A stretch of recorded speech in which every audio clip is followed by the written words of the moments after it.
মুখ্যমন্ত্রী বারবার জোর দিচ্ছেন কর্মসংস্কৃতির ওপর, কিন্তু সবাই কি তা শুনছে?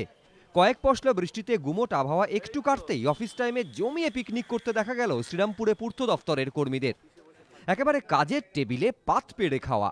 শ্রীরামপুরে পূর্ত দফতরের এই অফিসে বসেন অ্যাসিস্ট্যান্ট ইঞ্জিনিয়ার ইলেকট্রিক্যাল এবং অ্যাসিস্ট্যান্ট ইঞ্জিনিয়ার সিভিল। আর সেখানেই সপ্তাহের প্রথম দিনে টেবিলে ফাইলের জায়গা নিয়েছে খাওয়ার প্লেট, মাংসর ডেচকি, চাটনির গামলা, চলছে মহাভোজ। সবকিছু ঠিকঠাকই চলছিল, কিন্তু ক্যামেরা দেখতেই অস্বস্তিতে সরকারি কর্মচারীরা। কেউ কেউ ছবি তোলা বন্ধ করারও চেষ্টা করলেন, কিন্তু ততক্ষণে কাজ হয়ে গিয়েছে। কিন্তু সপ্তাহের প্রথম দিনে কি কারণে এই মহাভোজ?